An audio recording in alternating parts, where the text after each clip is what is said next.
இப்போ நம்ம கடையில் உள்ளவர்களையும் கம்மியான விலைக்கு பக்ரீத்துக்கு கிடாய் கிடைக்கா? அடா ஆமாங்க, இப்போ நம்ம கடையில் உள்ள கம்மியான விலைக்கு கிடாய் எங்கே கிடைக்குன்னு இப்போ நான் சொல்கிறேன். இப்போ நம்ம கிட்ட என்னென்ன கிடாயெல்லாம் இருக்குன்னு பார்க்கலாமா? செம்பரி ஆடு, வெள்ளாடு, ட்ரில் குட்டி, கோங்கு. இப்போ நம்ம பண்ணையோட சிறப்பு அம்சம் என்னன்னா, நீங்க இங்க வாங்கக்கூடிய கடாய்க்கு இப்போ அமௌண்ட் கொடுத்தா போதும், குர்பானிக்கு ஒரு நாள் முன்னாடி வந்து வாங்கிக்கலாம். மோர் டீட்டெயிலுக்கு ஸ்கிரீன்ல தெரிகிற நம்பரை கான்டாக்ட் பண்ணுங்க. உங்களுக்கு பிடிச்ச கடாயை இப்போவே வந்து புக் பண்ணிக்கோங்க.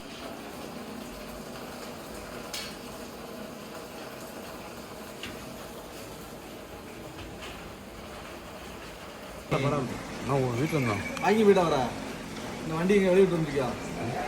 நடந்தாங்க வண்டி வைக்கியா? நடந்தாண்டா வந்தேன். என்ன மாதிரியா?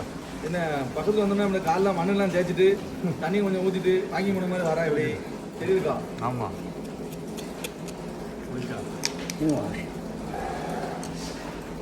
ஆட்டுக்கு தோல் உரிக்க மாதிரியே இருக்குது. பிடிச்சிருக்கா?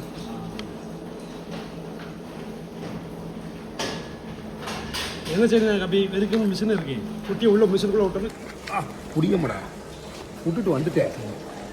அவருக்கு ஒத்திய ஆனால் பொறுமையாக பண்ணிடு. 2 ரூபா போட்டு அமுக்கியில் அதுக்கு ரொம்ப இதான்.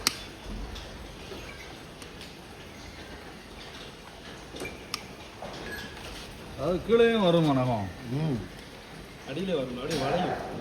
வளர்ந்து வளர்ந்து சாப்பாடு சத்து தானே அது. சில வயசானவங்களுக்கு பாரு அப்படியே வளைஞ்சிட்டே வரும் பார்த்துருக்கியா? ஆமாம், அவளுக்கு காலும் வளைஞ்சிரும். அந்த மாதிரி வளையும். இந்த இதான் சில குட்டிக்கு நடந்து தேய்ஞ்சிரும். இது நடக்காத குட்டி எல்லாமே. இங்கே கடைக்குட்டி குட்டியா வளர்ந்துட்டே தான் இருக்கும். நம்ம அடுத்தோம்னா காலோட சேர்த்து எடுத்துருவோம். பிடிச்சி இருக்காது. இருடா முடிஞ்சு. நீ நவந்தைய ஒன்றா எடுத்துக்கிட்டு இருக்கேன். பராமரிப்பு நாற்று எத்தனை பார்ப்பாங்க தெரியுமா?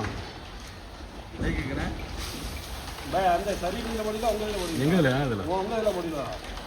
வரமாட்டேன். பார்ப்பேன், இன்னைக்கு பார்ப்பேன். வரலையா? போட்டிருக்கேண்ணா. அப்படியா?